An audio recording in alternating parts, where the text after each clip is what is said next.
At Haiching's most exclusive gala, a single, clear voice sliced through the music. Ethan Gu. Every head turned. At the grand entrance stood Clara Yu, a woman they all believed was a broken, mute ghost from the past. Her eyes, cold and sharp, pinned her ex-husband and his new wife. You stole my inheritance, you stood by while your mistress slandered my name, and you built your new life on the ashes of my murdered parents. Did you really think I wouldn't come back to collect the debt? 5 years in a desert hell couldn't break her, but returning home almost did.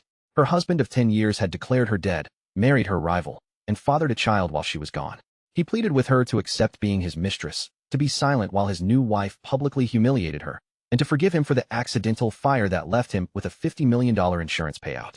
But beside her now stood Liu Li, the city's most feared and powerful heir, the man she once believed was her terrorist captor, the devil who had followed her back from hell itself. They thought they had destroyed a fragile woman. They were about to discover they had forged a weapon, and it was pointed directly at their hearts. Chapter 1.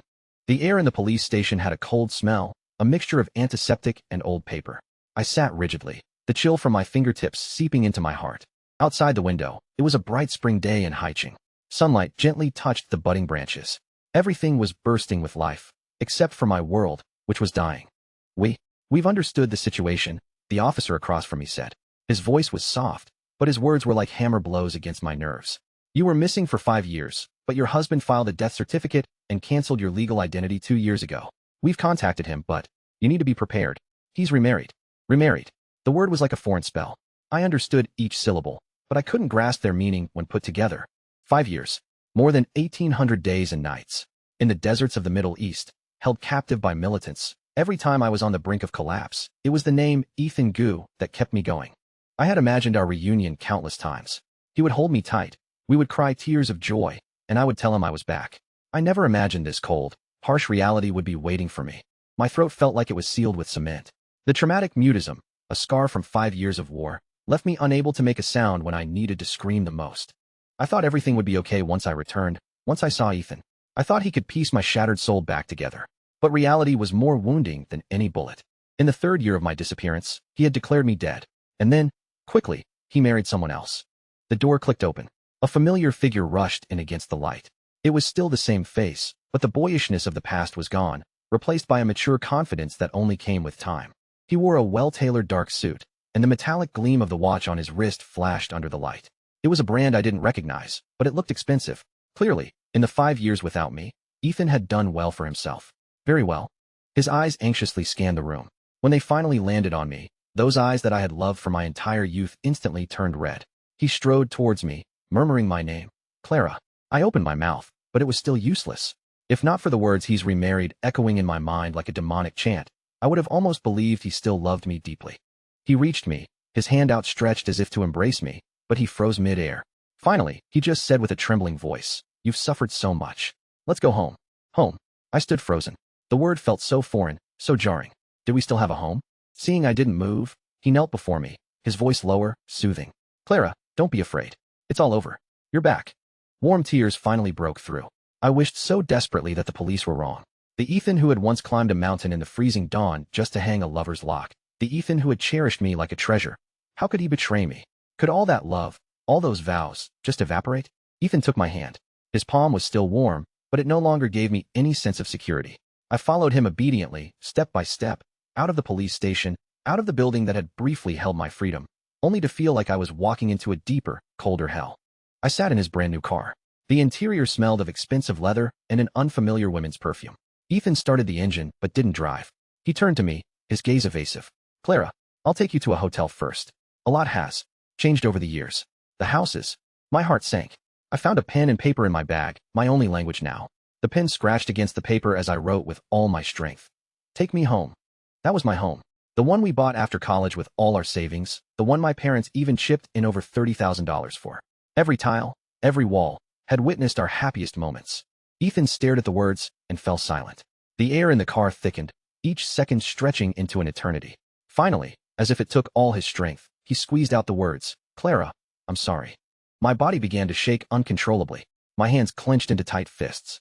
On the battlefield, when bullets grazed my scalp and explosions deafened me, I had never been as terrified as I was right now.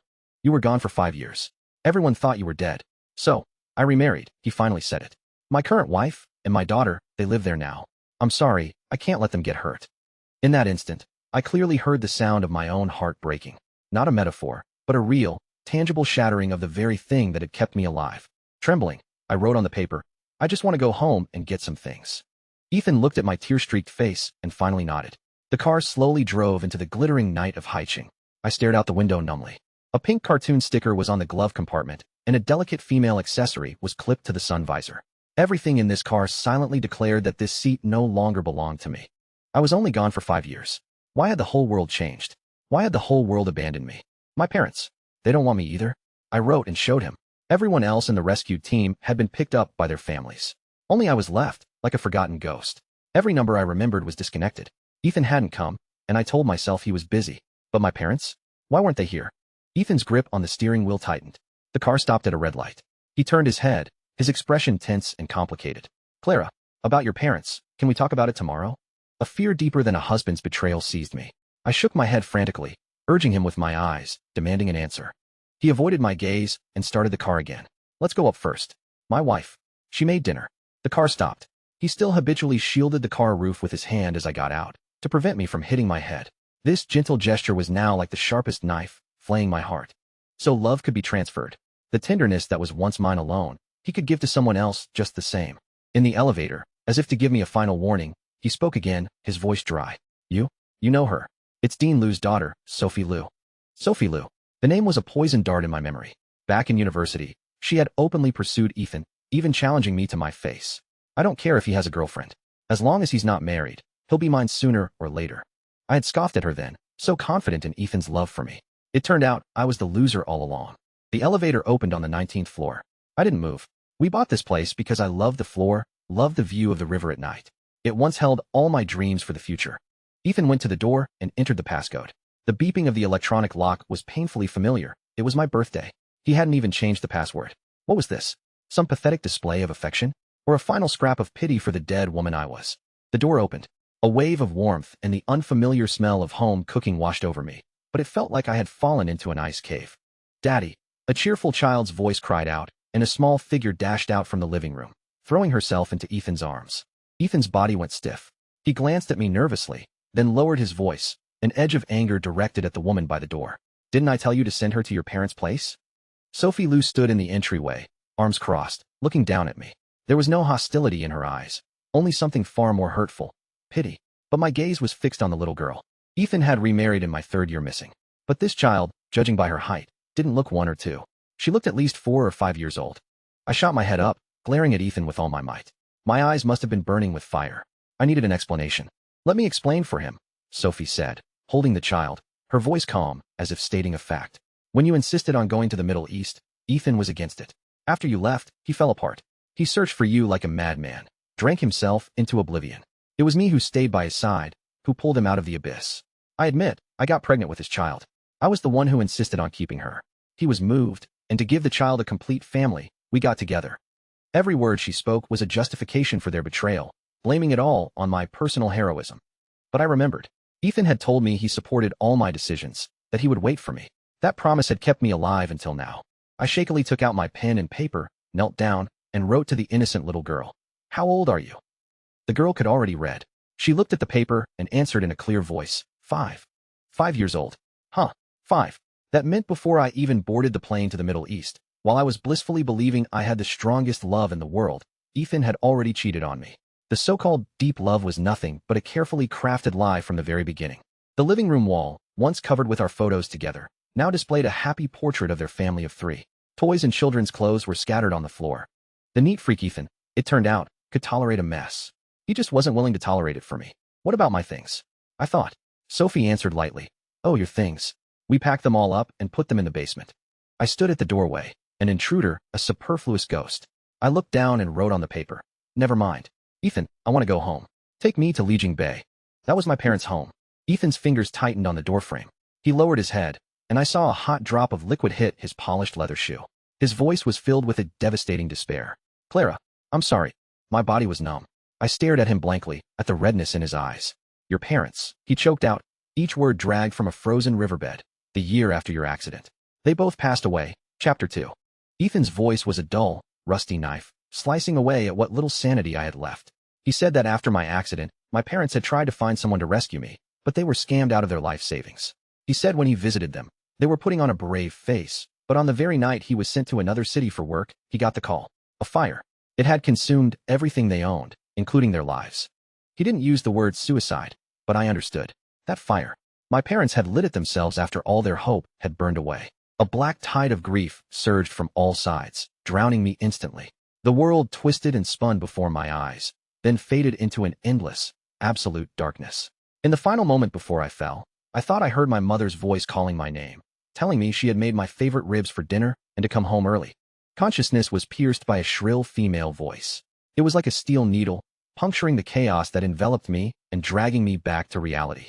Why did you let her stay here? Are you still in love with her? Ethan, don't forget, I'm the one who's been by your side all these years. It was Sophie Lou's voice. I opened my eyes to find myself in a guest room. The ceiling lamp was a style Ethan and I had picked out together, but the air was filled with the scent of an unfamiliar aromatherapy diffuser. This was no longer my home. The argument from outside the door was clear and unrestrained. You didn't even change the passcode. Were you just waiting for her to come back? Fine. If you still love her, I'll leave. I'll take Fifi to my parents' house. She won't have to divorce you. I'll divorce you. Now that she's back, our marriage is invalid anyway. Her every word felt deliberately aimed at me. For 5 years, I thought the nightmare would end once I returned to Haicheng. I was wrong. The real nightmare was just beginning. I pushed myself up from the bed, my body weak. A suffocating sense of alienation made me want to flee. I opened the door. The living room lights were blinding. Sophie was standing by the entrance, holding their sleeping daughter. When she saw me, unconcealed venom ignited in her eyes. Her look said it all. Why didn't you just die out there? Finally, she screamed her thoughts aloud. Why did you have to come back? Our family was perfectly happy. Why did you have to come back? Why didn't you just die out there? Sophie. Ethan's roar followed, and then, a sharp, loud slap. He had hit her, in front of their child. Sophie clutched her face, staring at Ethan in disbelief as tears streamed down. You hit me. You actually hit me for her. The child woke up and began to wail. Ethan's face was a mask of regret and anxiety. The commotion alerted the neighbors.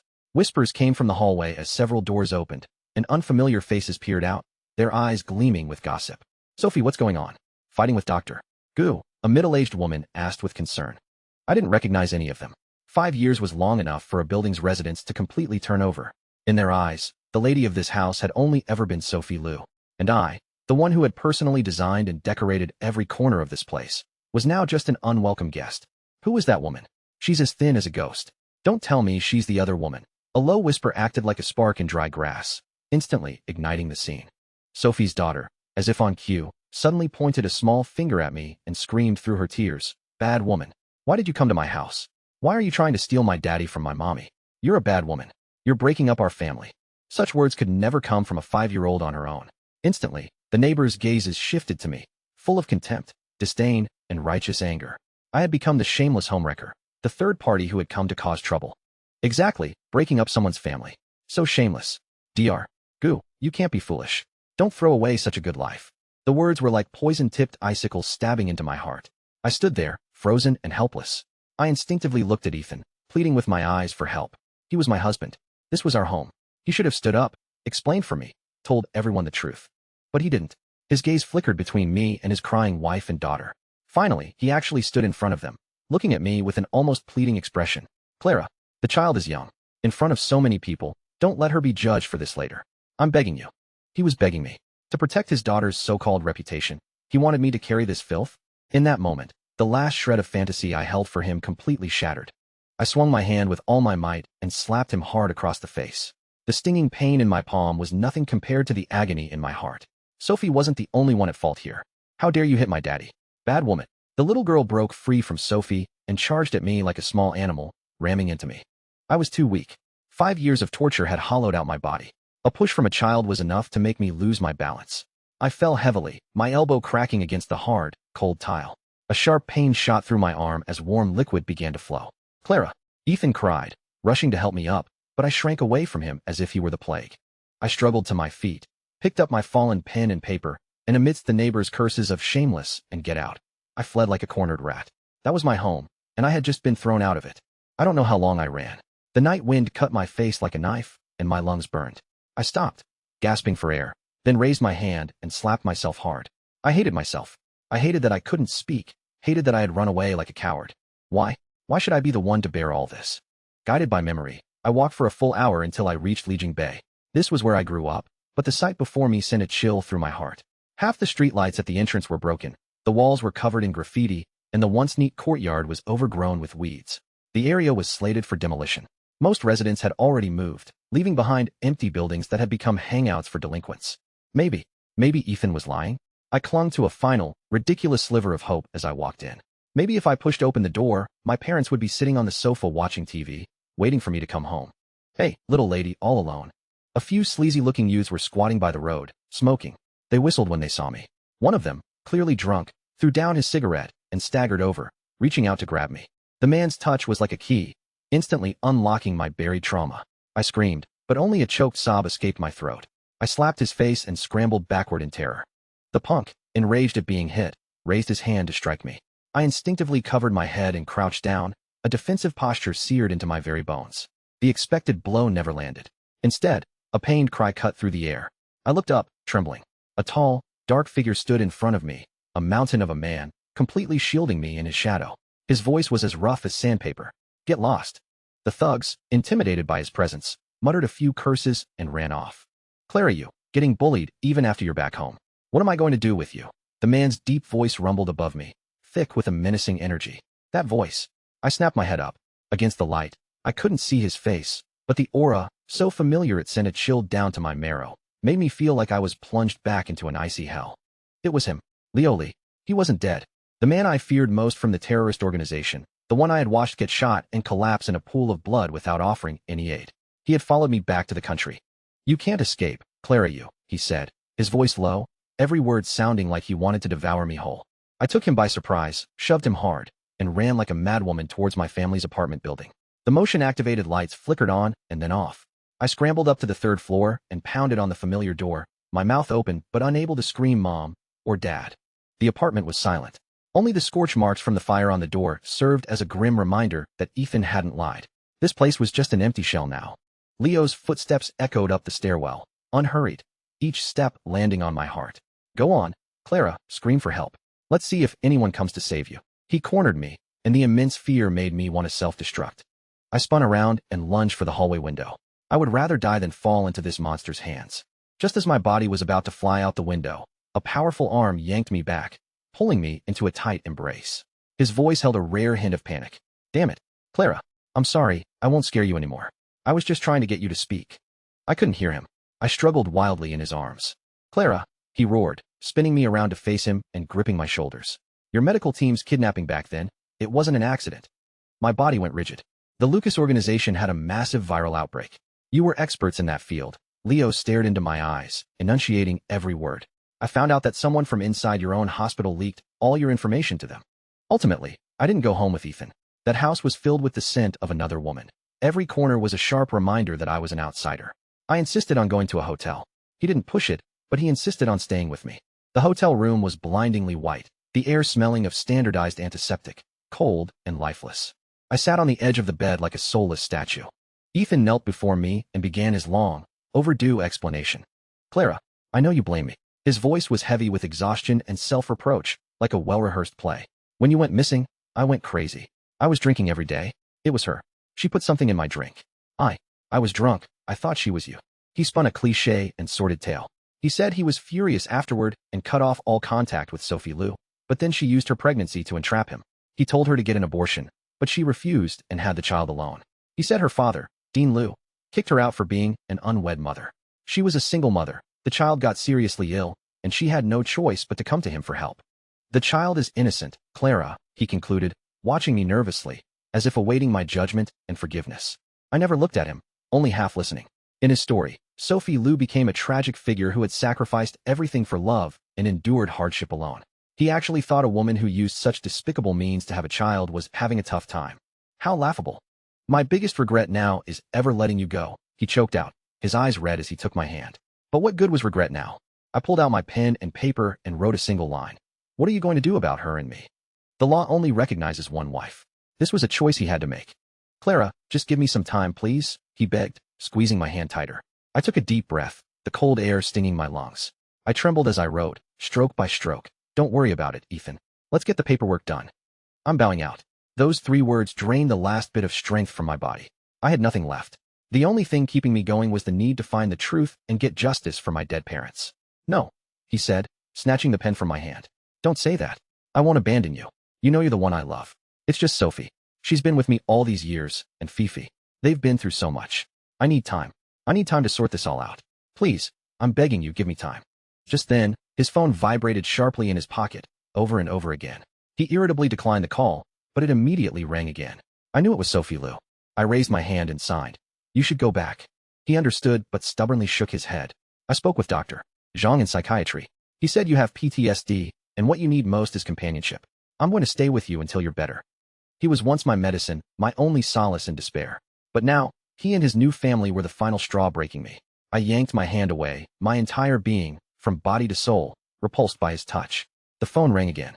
This time, he answered, walking to a corner of the room, so I wouldn't hear. But the room was too quiet. I could clearly hear the stern male voice on the other end. Ethan, Fifi has a fever. Where are you in the middle of the night instead of being with your wife and child? It was Dean Liu, his current father-in-law. Dad, Clara, she's back. Ethan's voice was barely a whisper. The line was silent for a moment. Then the voice returned, colder and harder. Ethan, you know full well how much my daughter has sacrificed for you. She gave you a child. She stood by you for 5 years. Clara was your former wife. Yes, but you two never even had a wedding. You need to think carefully about your choice. Your career is on the rise, and you need to resolve these troubles quickly. She has no parents now, nothing to worry about. Nothing to worry about. The phrase was like an ice pick to my heart. He was right. I had nothing left. No family to back me up, not even a voice to defend myself. I was just trouble that could be easily discarded. Clara. Ethan hung up and came back, his face full of apology. Fifi's sick. I have to go home. He leaned down, trying to kiss my forehead. I turned my head sharply, avoiding him. He froze, a complex look in his eyes. Finally, he knelt down to my level. Clara, we're not naive kids anymore. The adult world is cruel, he said softly, but with an undeniable finality. But you have to believe me. I love you. That's why I will make the most appropriate arrangement. Even if we get a divorce, I will always protect you, and I'll keep you by my side, okay? With me here, no one will bully you. I looked up at him, disbelieving. I finally understood what his appropriate arrangement was. He wanted me to divorce him and become his mistress. A shadow, hidden from the light. He guiltily avoided my gaze and continued to justify his shamelessness. I know this is hard for you to accept, but given your condition, if you want to stay at the hospital, we can't offend Dean Liu. Trust me, when we're more powerful, I will give you a proper place. I won't let you follow me without a title forever. I sat there, numb, feeling frozen from the inside out. In 5 years, he had become a stranger, so unfamiliar he terrified me. Seeing my silence, he took it as acceptance and stood up to leave, in a hurry to appease his wife and daughter, to play the role of the good husband and father. The door closed, and the room fell silent. I went into the bathroom and turned on the shower. Scalding water poured over me, but I felt no warmth. I curled up in the corner, letting the water wash over me. The memories I had forcibly suppressed came flooding back with the steam. This one looks good. Take her. For the boss. Clara, stay alive. We have to get back alive. Ethan is waiting for you. A gunshot. The bullet whizzed past my ear and slammed into my colleague Mark Liu's forehead. He had died saving me, his warm blood splashing across my face. From that day on, my world lost its sound. Mark. I suddenly remembered. Not long before we were taken, he had hesitantly said to me, Clara, have you ever considered that Ethan might not be as good as you think? He asked if Ethan had been out all night on the day we started our jobs at Haicheng Hospital. Before he could finish, the violent crash happened.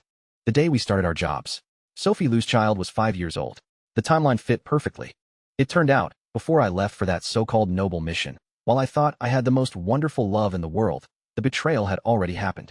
A tearing pain in my chest made it hard to breathe. I banged my head against the cold tiles, hating myself for not having died out there. Just then, a faint click came from the bedroom. I instantly suppressed all emotion, my heart seized by fear. I turned off the shower, wrapped a towel around myself, and crept silently to the bathroom door like a frightened cat. The room was empty. I had just started to relax. Staying in a hotel, without locking the door, Clara, you're getting careless. A voice so familiar it chilled me to the bone came from behind me. I spun around. Liu Li was leaning against the wall like a ghost, who knew how long he'd been standing there. I stumbled back in terror, but he closed the distance in a single step, catching me in his arms just before I fell. I struggled frantically, clutching the towel. He just chuckled by my ear, his voice as wicked as ever. What are you hiding? There isn't a part of you I haven't seen. I slapped him with all my strength. He licked the corner of his mouth where I'd hit him, but his eyes darkened as he grabbed my wrist. His hand was large and strong, yet his grip gentled unconsciously as it closed around my slender wrist. His gaze fell on the scrape on my elbow. The playful expression vanished, replaced by a grim shadow. He said nothing more, simply pulled me out of the bathroom and produced a first aid kit from somewhere. He silently cleaned my wound with an iodine-soaked cotton swab, his movements surprisingly gentle, as if handling something fragile. In the heavy silence, he finally spoke, his voice dangerously low. "Who did this?" A flicker of panic actually crossed Leo Lee's menacing face. He let go of me, holding up his hands. The wicked edge in his voice softened considerably. "Don't cry. I'm sorry. I once thought he was a born actor, but I later realized that his playful, bullying demeanor seemed reserved only for me. With others, he was so stingy he wouldn't even offer an extra expression. I have nowhere else to go. Let me sleep for a bit," he said, as if nothing had happened. He rolled onto my large bed and closed his eyes. I stood frozen, still wrapped in a damp towel. I instinctively moved to pick up my dirty clothes from the floor, but he spoke again, eyes still closed, his voice lazy. "I brought you a change of clothes and toiletries. They're on the sofa." I glanced at the shopping bag on the sofa. Inside was a brand new outfit in just my size, and even a set of skincare products suitable for my skin type. I didn't move. Like a stubborn quail, I put on my own dirty, old clothes and curled up in the corner of the sofa. Time ticked by. The only sound in the room was his steady breathing. After half an hour, a strange anger flared inside me. What did he think this was? A shelter? He was a wanted terrorist. I walked to the bed, looked at his sleeping profile, and pushed his shoulder, signing with my hands. "Yo, get up." He didn't react. A vicious thought even crossed my mind. I could just take a pillow and suffocate him. End it all. However, the faint scent of blood stopped me. It was mixed with the hotel's antiseptic smell, the unique metallic tang of life. As a doctor, I was too sensitive to it. I hesitated, then reached out and pulled open his jacket. He was wearing a white t-shirt, now stained a shocking dark red. The gauze on his upper chest was completely soaked with blood. It was clearly the gunshot wound from when the peacekeeping forces rescued us, torn open again by his recent movements. I gasped and quickly lifted the hem. In that moment, I could only think how incredibly tough this man was. I had watched him get shot, seen him collapse in a pool of blood. A wound that severe, and he was still alive, standing in front of me. I pushed him again. His skin was burning hot. He had a fever and had slipped into a semi-conscious state. If I didn't get him to a hospital, he would actually die. My eyes fell on the new phone he'd placed on the nightstand. After a long silence, I picked it up. My fingers trembled as I dialed for the police. The call connected. A voice on the other end asked for my emergency, but my mouth was open, my throat completely blocked. I couldn't make a sound. In the end, I had to hang up and send a text with our location and situation. The police arrived quickly. I was taken into the police car along with the unconscious Leo Lee. Amidst the blaring sirens, he woke up. His face was as pale as paper, but he looked at me and managed a weak smile. "Clara, you really are heartless." I avoided his gaze and signed resolutely. "You are a bad person. Even if you escape justice there, the laws here will punish you." He didn't speak again, uncharacteristically quiet. We were taken to the station. Just as I thought it was all over, a middle-aged man in a military uniform with an imposing aura walked towards us. Without a word, he slapped Leo Lee across the face. "Why the hell aren't you in the hospital? Are you trying to get yourself killed?" I stared in shock. I recognized this man. He was Commander Fu, the leader of the peacekeeping unit that rescued us. Leo took the slap, merely frowning. He muttered under his breath, just loud enough for me to hear, "If I didn't run, I'd lose my wife." Commander Fu turned to me, his expression serious and complex. "This is complicated and involves classified information. All I can tell you is that Leo Lee is one of our own. 5 years ago, he was assigned to go undercover with the Lucas organization. Because of him, we were able to dismantle that terrorist group so quickly." My mind went completely blank. Undercover. Leo Lee. The vicious, domineering man who took pleasure in bullying me, the man I had hated and feared for 5 years, was a hero? "Uncle, don't scare her. She's timid." Leo actually had the nerve to joke. "You shut up. Get back there." Commander Fu roared. Before being led away, Leo turned and gave me a deep look, his eyes filled with a hurt and stubbornness I had never seen before. "Clara, you've abandoned me twice now. I'll be clinging to you for the rest of my life. You're not getting rid of me. Wait for me." I stood there, numb, long after his figure disappeared, unable to process the massive reversal.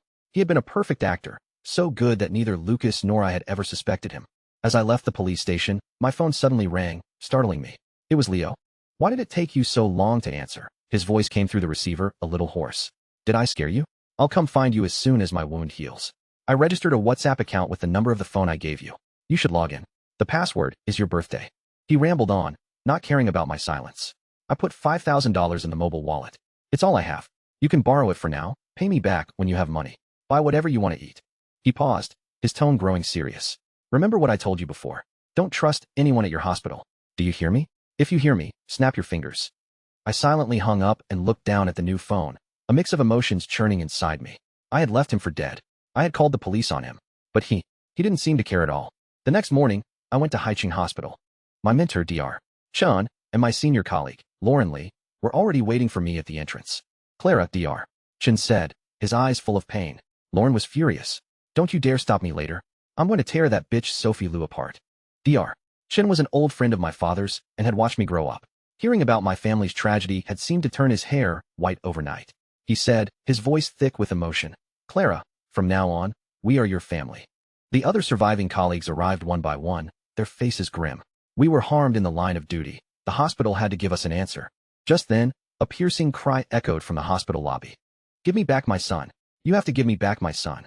It was Mark Liu's parents. They were clutching a portrait of him, their cries heart-wrenching.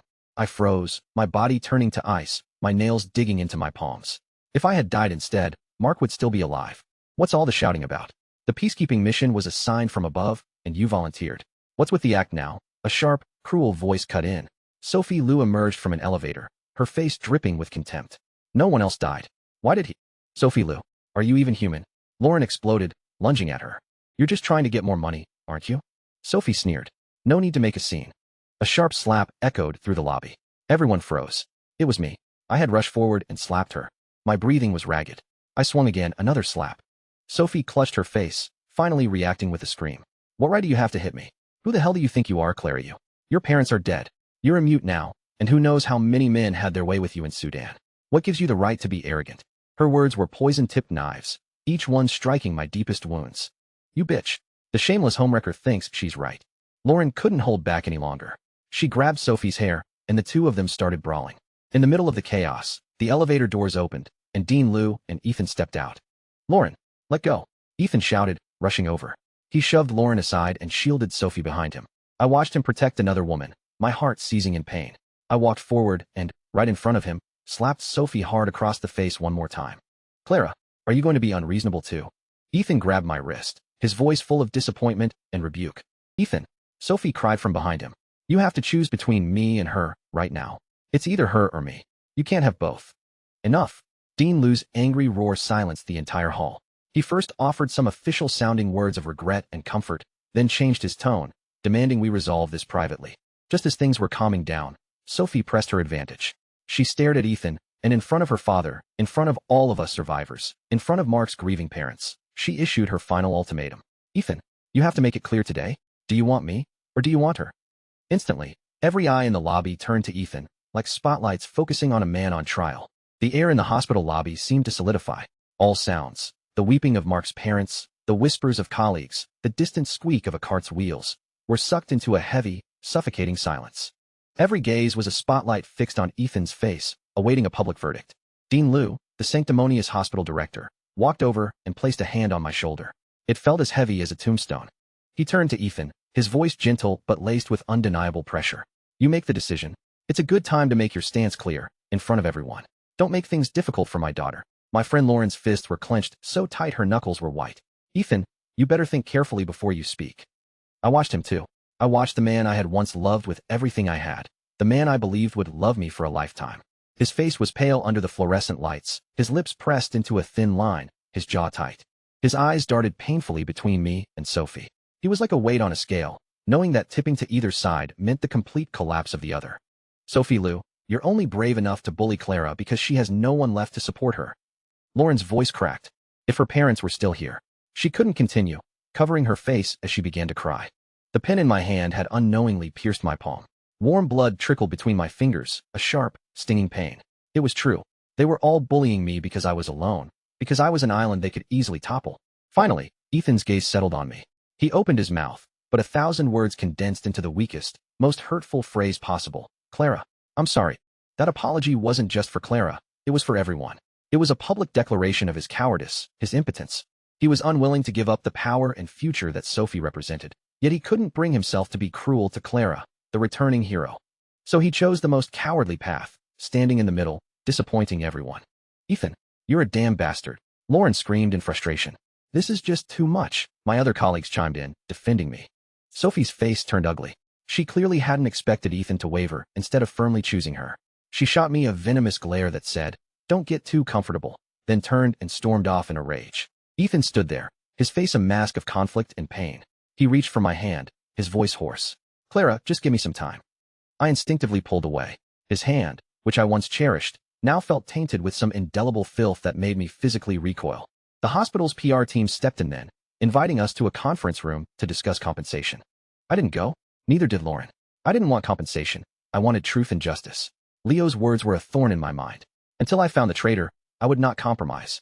I suggest you go and listen, said Sophie, who had returned to the end of the hall. She stood with her arms crossed, a cold smile on her face. You don't want to end up with nothing. After all, what's done is done. The dead can't come back, can they? Lauren was about to charge at her, but I held her back. I wrote in my notebook. Lauren, you go in. Listen to what they say. Fight for what we deserve. Lauren hesitated, then nodded. I'll wait for you outside. The hallway was empty except for me and Sophie. She clicked towards me on her high heels, the cloying scent of her expensive perfume filling the air. It was sickeningly sweet. A little trauma, and you can't even speak. Serves you right, she whispered, her words dripping with poison. This hospital has no precedent for hiring mute doctors. You're so pathetic.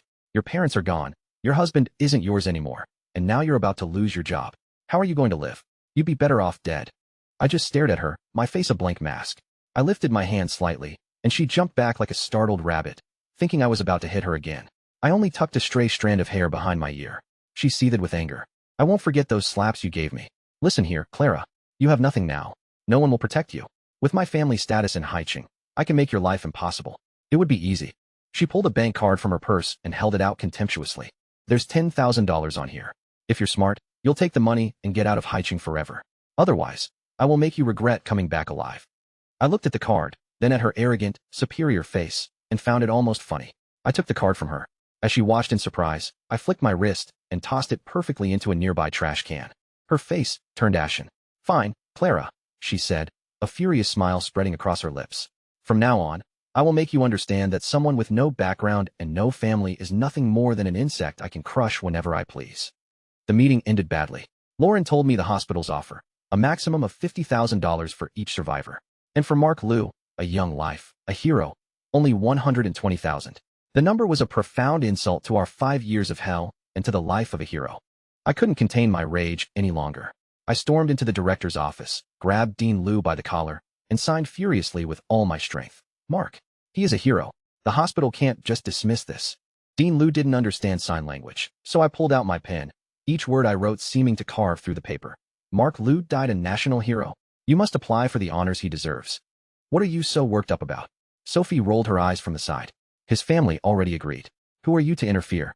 Ethan came forward and held me, trying to calm me down. Clara, calm down. We can talk about this later. I pushed him away, my eyes locked on Dean Liu, telling him with my gaze that I would not let this go. Perhaps my expression was too terrifying, because he finally said with a grim face, Fine, I'll report it. Only then did I let go, collapsing onto the floor, completely drained.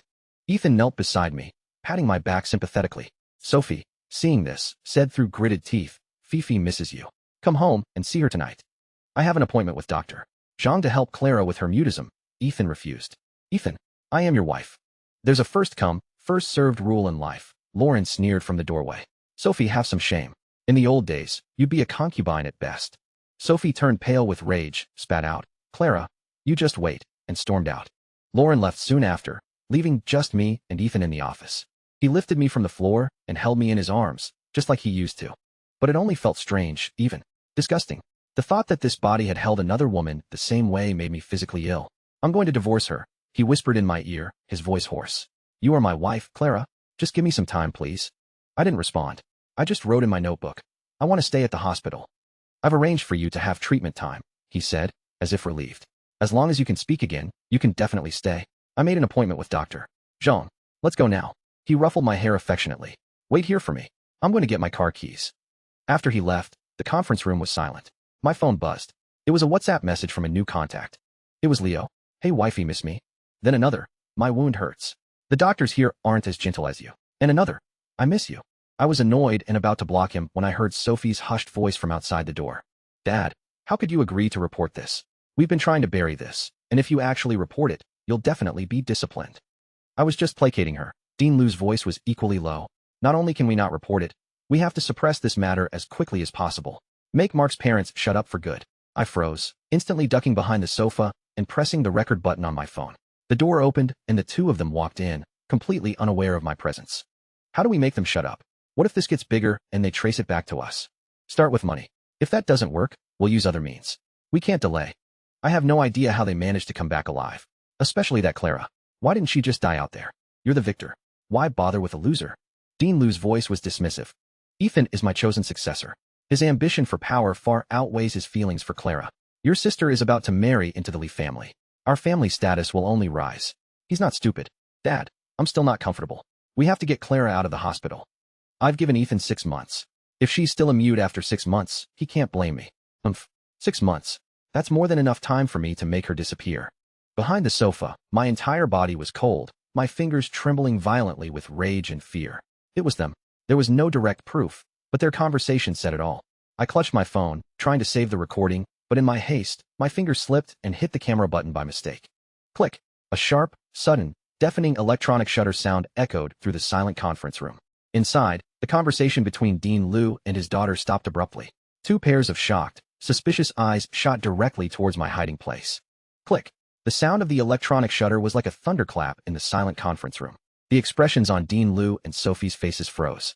2 pairs of ice-cold eyes, like predators spotting prey in the grass, shot towards the sofa where I was hiding. My heart was about to leap out of my throat. I'd been discovered. I scrambled up from behind the sofa, clutching my phone. Cold sweat soaked my back. I watched them warily, inching towards the door. Clara, what did you hear?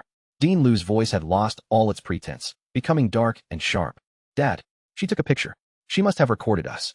Sophie reacted instantly, her voice a shrill cry that tore through the stagnant air. I didn't hesitate. I turned and bolted for the door. Behind me, I heard Sophie's frantic shout, Dad, she's running. Call Chun. Tell him to take care of this. Dean Liu's voice was as cold as iron. I heard Sophie making the call, every word a death sentence. She's still in the administration building. Find her. Clean this up. The evidence is on her phone. I knew who Chun was, the Liu family's attack dog at the hospital, officially a security guard, but his real job was handling their dirty work. Just as I was about to burst through the main doors, a bulky figure blocked my path. It was Chun. Without a word, he lunged for my phone.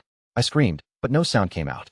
I could only dodge clumsily, turning and running for a storage closet in the stairwell. Come out. Chen's roar echoed in the empty hallway, followed by the heavy thud of him kicking the door, again and again, making my eardrums ring. I huddled in the dusty, antiseptic-smelling corner, shaking all over. I had to send this recording out. It was my only proof. Frantically, I opened the messaging app and found the solid black profile picture, the name I had wanted to block forever, Lioli. I hit send and watched the video file load with agonizing slowness in the weak signal of the closet. 10%, 30, 70, crash.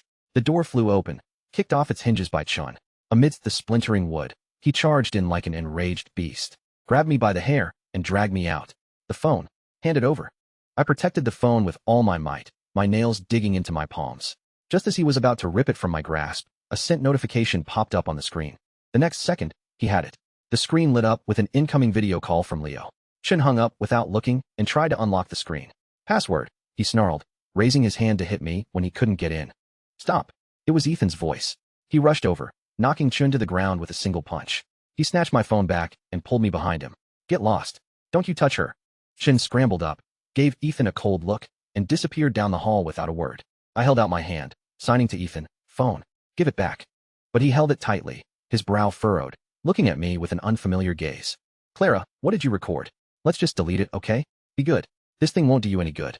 Society is more complicated than you think. These people are powerful. You can't fight them. He didn't even ask if I was hurt. His first instinct was to destroy the evidence. He tried to enter the password. The first time was wrong. The second time, he typed in my birthday. The screen unlocked. Give it back. I yelled silently, lunging for it, but he easily trapped me in his arms. The embrace that once felt so safe now felt like a cold cage. I watched helplessly as his fingers swiped through my photo album and, without hesitation, hit delete. I shoved him away with all my strength and snatched my phone back. Resentment, disappointment, a bone-deep chill washed over me. I raised my hand and slapped him hard across the face. He didn't flinch. Instead, he pulled me into another forceful hug, his voice full of pain. Clara, I'm really doing this for your own good. For my own good? I felt sick. I broke free and limped away. In the struggle, Chun had stepped on my ankle. A sharp pain told me it was probably dislocated. But the physical pain was nothing compared to the death of my heart. Ethan was no longer the same. The boy who would have fought the world for me had died sometime in the last 5 years. I finally made it to the hospital entrance, the bright sunlight making me dizzy. Just then, a tall figure leaped out of a taxi and pulled me into a fierce, desperate hug. His heart was hammering against his ribs, and he smelled strongly of blood and disinfectant. Under his jacket, I could see the blue and white stripes of a hospital gown. It was Leo. He must have left the hospital the second he got the video. Clara. Ethan had followed me out. His face darkened the moment he saw me in another man's arms. I clutched Leo's shirt, burying my face in his blood-scented chest, not wanting to see Ethan for another second. Let's go, Leo said, his voice low and cold, sensing my trembling as he wrapped his jacket around me. Who are you? Ethan stepped forward, his eyes full of suspicion and hostility. At 6'3", Leo looked down on the 6-foot Ethan with a natural air of dominance. And who are you? He asked coolly. I'm her husband. Ethan's answer was firm. Husband? Leo laughed, a sound full of mockery. As I recall, Mr. Gu, your wife is the daughter of this hospital's dean. At least for now, she is still your legal wife. He gestured to me. If you want to take her, clean up your own mess first. Otherwise, you have no right.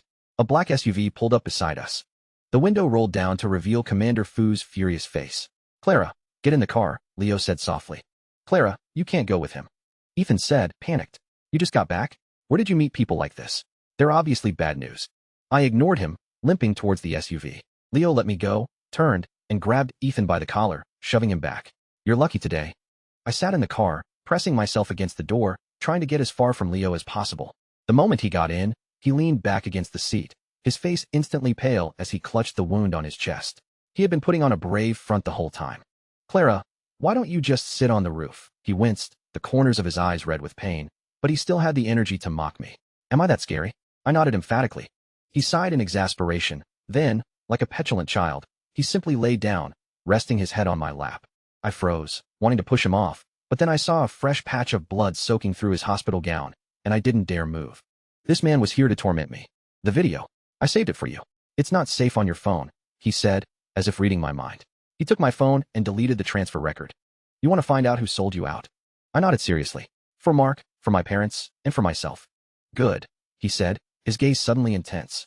Lucas's organization was taken down, but he escaped. We've tracked a connection to him here in Haiching. Finding the mole who betrayed you might lead us straight to him. This is my mission. It's not over yet. He paused, his voice dropping lower, as if making a formal invitation. The investigation is police business, but we need an inside source at the hospital. Clara, are you willing to work with us? Chapter 7. The warmth of Leo's embrace, smelling of blood and hospital disinfectant, unexpectedly shielded me from Ethan's suffocating gaze. I didn't struggle as he led me to an old residential building. This was the rental apartment my friend Lauren had found for me. Let go, I said, pulling away and limping to a door. I felt under a flower pot by the door for the key. It was our secret spot. Flower pots, doormats, door frames. No more hiding keys there, Leo said, following me, launching into one of his infuriating lectures. You might as well just leave an invitation for burglars. How is your situational awareness worse now than it was in Sudan? I ignored him and opened the creaking metal door. The apartment was tiny, a typical rundown layout, but it was spotless. It had a fridge and a washing machine, and the air smelled faintly of sunshine. Lauren had told me it belonged to her husband's relative and was empty, so she got it for me cheap. Sit down. Don't move. Just as I was about to look around, Leo pushed me down onto the sofa. He knelt and, without asking, took hold of my injured ankle. It was already swollen and bruised. Dislocated, he said, his brow furrowed with a dark expression I couldn't read. His touch made me stiffen. This man had no sense of personal space. I looked at him in alarm, trying to pull my foot back. Hold still. This will hurt a bit, he said grimly, his hands already in position to reset the joint. I shook my head frantically, resisting with my eyes. He suddenly looked up at the wall behind me. What's that painting of? He asked with feigned surprise. I instinctively turned to look. The wall was bare. In that split second, a sharp, brief agony shot through my ankle, followed by the clean pop of the joint sliding back into place. The pain was so intense my vision went dark, and tears sprang to my eyes. It's okay, he said, pulling me into his arms and patting my back awkwardly, like he was comforting a small, hurt child. His technique was professional. The sharp pain quickly subsided into a dull ache. I was furious, both from the pain and the trickery. My chest heaved, and the anger temporarily eclipsed my fear. I pushed him hard, and a broken, hoarse, yet unbelievably clear sound escaped my throat for the first time in 5 years. Go. Leo's body went rigid. He gripped my shoulders. His eyes, usually full of mockery and menace, were now wide with shock and ecstatic disbelief. Clara, did you just speak? I was stunned too. I opened my mouth, trying to make another sound, but my throat felt locked again by an invisible chain. No matter how hard I tried, nothing came out. Had I really spoken? Say it again. Curse me again, he urged, hugging me tighter, as if he'd discovered a rare treasure. But the more I tried, the more silent I became. The helplessness made my eyes burn with frustration. Okay, don't rush it. Don't rush. He immediately sensed my distress, his voice softening. We'll take it slow. You'll get your voice back. I lowered my head and stopped struggling. For a moment, this infuriating man actually seemed happy for me. And Ethan? I couldn't bear to think of his name. The thought of him was like an invisible hand squeezing my heart, suffocating me with pain. Leo paced around my small apartment like a beast surveying its territory. He fixed the squeaky old security door, then inspected the bathroom. Don't use that outlet, he instructed solemnly. There's no ventilation, it's a fire hazard. I'll come back and replace it with a waterproof one after I'm discharged. He leaned against the doorframe, chattering on even though I didn't respond. Use the money I left you to buy groceries and essentials. Don't be afraid to spend it. What's the point of a man earning money if not for his wife? When my bonus comes in, you can manage it all. Just as he was about to get handsy again, an exasperated Commander Fu came upstairs. He kicked the newly fixed door, which groaned in protest, and dragged Leo out by the scruff of his neck like a misbehaving puppy. The world was finally quiet. But the sudden silence was like a vast net, dragging me into a deeper fear and sorrow. I couldn't be alone. I couldn't close my eyes. I had to go somewhere, anywhere I might find a shred of comfort. I went to the cemetery. Lauren had told me Ethan had handled my parents' funeral arrangements. I should have been grateful to him for giving them a final dignity. But as I stepped onto the cemetery grounds, Lauren called, and her trembling voice plunged me into an abyss from which there was no return. Clara, I asked around. The demolition compensation for your parents' 3 old apartments was a total of $3.5 million. And your grandfather's old mansion, valued at over $8 million, was also sold to a wealthy businessman. Both payments, totaling nearly $12 million, were transferred to Ethan's account 2 years ago. I froze. Nearly $12 million. A sum I had never even dreamed of. And Ethan, the same Ethan who had complained to me about money and his career struggles, hadn't mentioned a single word. He not only took the money, but he also sold my grandfather's ancestral home, the root of our family. Clara, you need to get a lawyer and file to freeze his assets now. If he moves the money, it'll be gone forever. Lauren was sobbing into the phone. I held the cold phone, feeling the blood turn to ice in my veins. A cemetery worker led me to my parents' grave. It was in a good location, with a bouquet of still fresh lilies placed before it. The worker mentioned that my husband came almost every week, rain or shine. What a pathetic display of devotion. He was playing the part of the grieving son-in-law while ruthlessly selling off their legacy. I knelt before the headstone, gently wiping the cold photograph of my parents, tears streaming down my face. Mom, Dad, Clara's home. I'm back, but our home. It's gone. When I had cried myself out, I leaned against the headstone, as if to draw some warmth from them. I remembered back in college, how Sophie Lu used her family's status to provoke me, and how I, with an even more powerful family behind me, had simply dismissed her. My grandfather was a decorated war hero, my father a promising official, my maternal grandfather a famous calligrapher. I was their pearl, the treasure they had poured all their love into. But now, everything had changed. The proud phoenix had fallen into the mud, to be trampled by anyone. When Lauren and her husband, Frank Fu, arrived, I was numb. Frank was a detective. He told me something even more cruel. I did some digging. Your family's old mansion. The seller wasn't Ethan. It was Sophie Lu. My body shuddered. Sophie? What right did she have? Ethan filed your death certificate, making the mansion his marital property. After he married Sophie, she legally had the right to handle it, but only with Ethan's consent. So they conspired. A property worth nearly $8 million, sold in a hurry for $6 million. Were they that desperate for cash? Or were they that afraid I would come back? Frank looked at me, hesitating before voicing his professional opinion. Clara, there's another possibility. If your parents left a will stating that all property went to you personally, Ethan couldn't touch it. But if there was no will? No will. My mind reeled. My parents were meticulous, educated people. They understood the importance of a will. If they had truly taken their own lives, not knowing if I was dead or alive, how could they not have left a single word? Unless they never had the chance to write one. My grandfather's will specified that the mansion was left to me personally. It was my premarital asset. I shakily typed on my phone. That's it. Frank's eyes sharpened. That means Ethan used your death certificate to illegally seize and sell your personal property. He took a deep breath and delivered the most terrifying conclusion. Clara, you need to prepare yourself. This case was closed as a suicide, but when I tried to access the file, I was blocked at every turn. As a police officer, I have to reasonably suspect the primary beneficiary of any incident. If your parents' deaths were not suicides, then Ethan is the prime suspect. Prime suspect. The words were like 5 searing brands on my heart. The world spun wildly. All sounds faded away, leaving only a nauseating, twisting pain in my chest. I looked at the kind, smiling faces on the headstone. They didn't kill themselves. They were murdered. And the killer might just be the man I once loved with all my heart. A hot, metallic taste filled my throat. A spray of crimson blood erupted from my lips, spattering against the cold marble. The world went black, and I knew no more. Chapter 8. Consciousness returned slowly, floating up through a warm haze. I thought I heard my father's voice, echoing across the boundary of life and death. Clara, Daddy will always have your back. My daughter must be spoiled. No one can bully her. My girl was born with a kind heart. We gave her the best upbringing, and I won't hear a single bad word against her. Those words, once my greatest comfort, were now like gentle knives, slicing through my shattered memories. I remembered how I had insisted on marrying Ethan, despite my relatives' warning that he was just using me to climb the social ladder. It was my father who stood against them all, who stood by me. He trusted my choice, trusted that the man I loved deserved to be loved. Dad, I miss you so much. Clara? Clara. Lauren's anxious voice was a harsh beam of light, piercing my dream. I opened my eyes to the sterile white ceiling of a hospital, my nose filled with the cold, sharp scent of disinfectant. Ethan, she's your wife. You've been together for so many years. There's a price to pay for betraying a true heart. You'd better watch yourself. That was Frank's voice, thick with suppressed anger. I turned my head.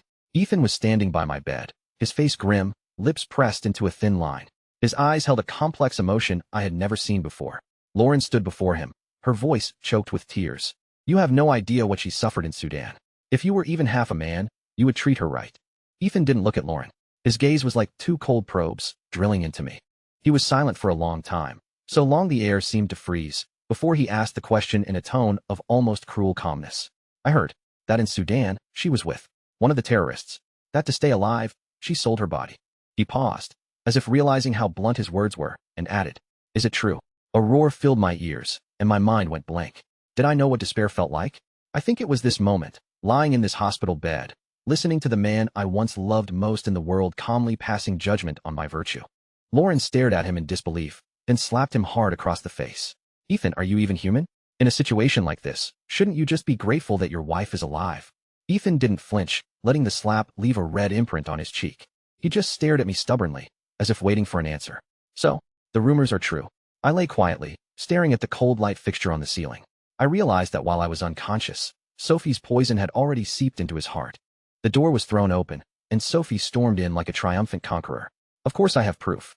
She held up her phone like it was my death sentence. I have proof she slept with terrorists for 5 years in Sudan, just to survive. They even called each other husband and wife. She strode to my bedside, looking down at me, her every word like salt in my wounds. Ethan, Coldchin said it himself. She only survived because their second-in-command took a liking to her right away. That man protected her, and she slept with him. Everyone there called them a couple. She's been defiled. Who knows what a man like that did to her? I was shaking all over, not from fear, but from a profound, chilling rage and sorrow. I watched Ethan's face turn deathly pale. He believed it. Without a moment's hesitation, he believed it. Clara, is what she said true? His voice was hoarse, his eyes pleading, as if begging me to lie to him, just this once. I looked at him, and then I smiled. With my hands, I signed, one word at a time. What right do you have to ask me? He didn't understand. He grew frantic, grabbing my shoulders. Clara, answer me. Type it out, and answer me. I just stared at him coldly, saying nothing. He finally pulled me into a forceful hug, his voice breaking. Clara, I believe whatever happened, it wasn't your choice, right? I let him hold my numb body. It wasn't until I saw blood backing up into my foretube that I calmly pulled the needle out of my hand myself. Blood trickled down my skin, dripping onto the white sheets like blooming flowers of death. When he finally drove me back to my apartment building, he asked, Clara, can we ever go back to how we were? I didn't answer. I just got out and went upstairs. I stopped short at my door, stunned by the scene. 3 or 4 delivery guys were there, holding boxes and bags filled with fresh fruit, expensive skincare, freshly laundered bedding, and new designer clothes. Mr. Lee was worried you weren't eating properly, one of them explained. He ordered all this for you. Ethan's face turned to stone. After the delivery guys left, he grabbed my wrist, his grip so tight it felt like he would crush my bones. Who is he? It's that man, isn't it? Clara, do you have any idea how expensive this stuff is? When did you start knowing rich men like this? His voice dripped with undisguised contempt and suspicion, as if I truly had become the kind of woman who sold her body for material things. Clara, give all this back. He suddenly softened his tone, trying to hug me. I'll buy you things. I'll buy you whatever you want. Don't take things from other people. They all want something from you. Only I truly love you. I cherished you so much. I was almost afraid to touch you. As he leaned in, a wave of nausea washed over me. I shoved him away. My rejection was the spark that lit the fuse of his jealousy and possessiveness. He lost control, pushing me down onto the sofa, his hot, messy kisses landing everywhere. Clara, you are my wife. Why? Why can they touch you? But you push me away. He started tearing at my clothes like a madman, his hands no longer gentle, only filled with a brutish need to vent his rage. I struggled, tears streaming down my face. Who was this stranger? This wasn't my Ethan. This was a monster. Clara, I don't believe what they said. He panted in my ear, his eyes red like a cornered animal. You didn't let anyone else touch you, did you? Give yourself to me. Let me have you. Let me see if you're still mine. As we struggled, I tumbled off the sofa, crashing into the coffee table and shattering a water glass. Shards of glass flew everywhere. One piece landed right next to my hand. Without a moment's hesitation, I grabbed the sharpest one and pressed it against my own neck.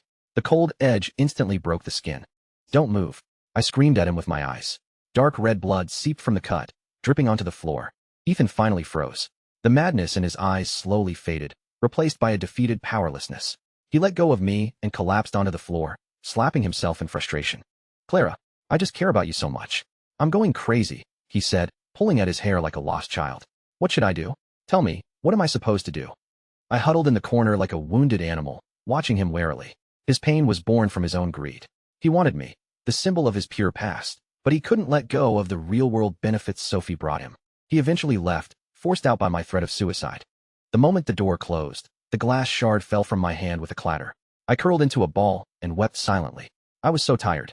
So incredibly tired. I fell asleep on the cold floor and woke up to broad daylight. The cut on my neck had clotted, but a fever was raging through my body, every part of me aching. Loneliness was a cold net, trapping me. In that moment, I actually thought of Leo, of his infuriating, nonstop talking. Sometimes, I realized, even a chatterbox can be proof that you're still alive. My phone rang. It was Lauren. Clara, don't look at the hospital's online forum, she said, her voice frantic. I've already called the police. Just don't look, please. I hung up, but my trembling fingers opened the link anyway. A torrent of filth exploded across the screen, consuming me. Posts calling me a traitor, saying I'd sold myself to terrorists, that I shouldn't have come back alive. The person who posted it was one of our own team members, Cole Chun. My family was dead, my lover had betrayed me, and now, a colleague I'd survived hell with had stabbed me in the back. At the hospital cafeteria, the rumors buzzed like flies. Lauren and Zach got into a physical fight defending me. The instigator, Cole, just cowered in the crowd, unable to look up. Dr. Chin pointed at his son's nose, his face a mask of disappointment, cursing him for his lack of conscience. Sophie arrived with her tray like a reigning queen and announced proudly, "The fact is, Clara, you is tainted." A slap echoed through the room. Ethan had rushed over and hit Sophie in front of everyone. It was clear to all that he was losing his mind. I stood at the entrance to the cafeteria, a bandage on my neck, my face as pale as a ghost. Sophie saw me, her eyes filled with a murderous hatred. "You bitch, why didn't you just die?" I looked at her without a trace of fear. I took out my phone, opened the text-to-speech app Leo had shown me, typed, and pressed play. "I am Ethan Gu's wife. As long as I don't divorce him, your marriage is invalid, and your daughter is illegitimate."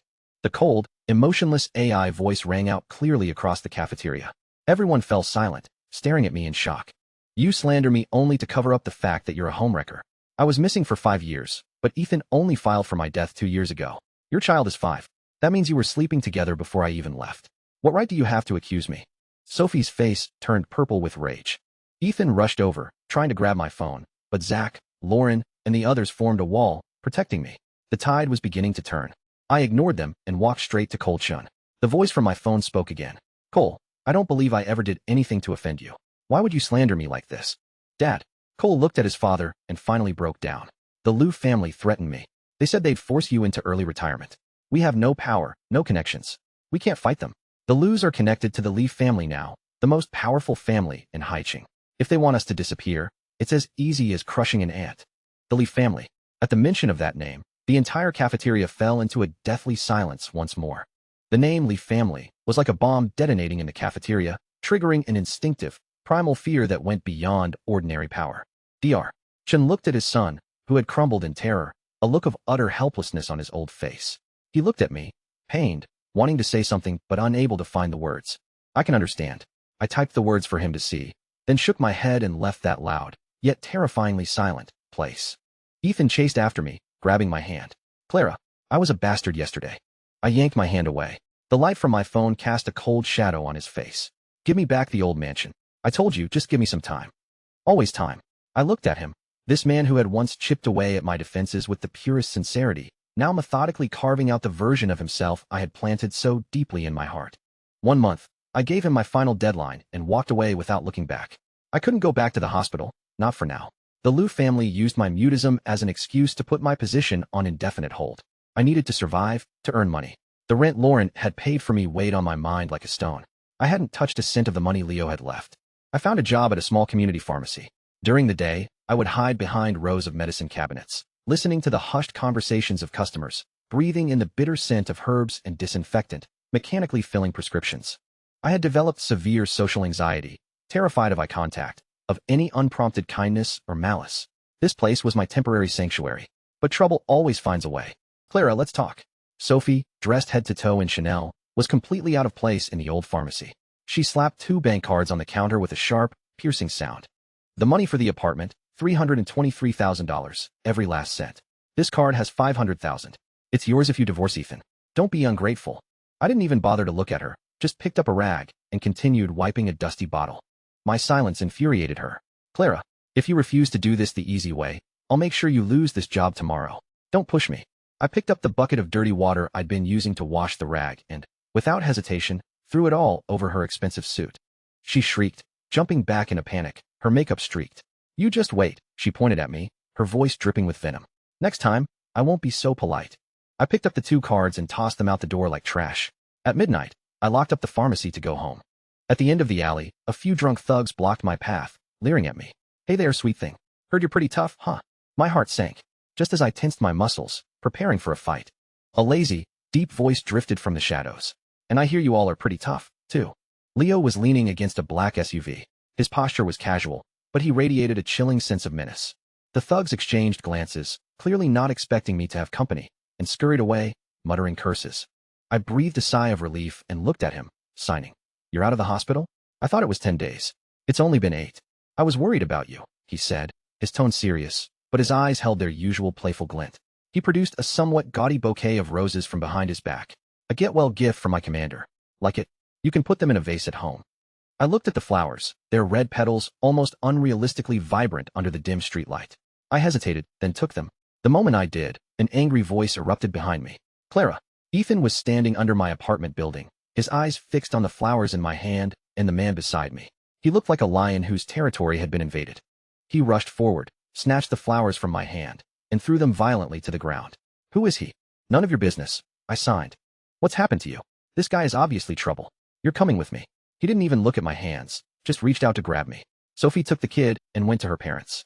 Come home with me, please. His voice was pleading. I instinctively dodged him, reaching down to pick up the flowers. That simple action seemed to snap something in him. He grabbed my wrist, his voice low and seething. Clara, you are my wife. Do you understand? Can I hit him? Leo's voice turned cold.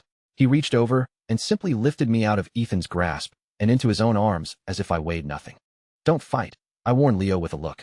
I turned to Ethan and used the cold AI voice on my phone to tell him. You can have Sophie, and I can have a boyfriend. This is my boyfriend. Leo froze for a second, then looked down at me, a smug grin spreading across his face. You hear that, ex-hubby? I'm her man. Now get lost. Clara. Ethan was shaking with rage. Even if you're mad at me, you don't have to provoke me like this. You're overthinking it. My phone's flat voice continued. Go back and tell Sophie I will divorce you. As soon as she returns to the old mansion, we can sign the papers. And tell her to stop harassing me. She came to see you? Ethan asked, his voice suddenly tense. I ignored him, took Leo's hand, and started walking upstairs. Ethan followed, his voice full of pain and pleading. Clara, I know you're angry. I promise I'll fix everything. Let's not get a divorce, okay? We can go back to how things were. Don't make me do this all by myself. All by himself? The irony was staggering. He talked so much that even Leo lost his patience. You talk too much. It's getting annoying, Leo said. He spun around and kicked Ethan squarely in the chest. Ethan grunted, stumbling back against the wall. Leo grabbed his collar and swung a fist. I'm just jealous that a piece of trash like you got to marry her 5 years ago. Leo. I rushed forward and pushed him away. He was about to strike again, and in a moment of panic, I raised my hand and slapped him across the face with all my strength. The sharp sound echoed in the narrow stairwell. Leo froze.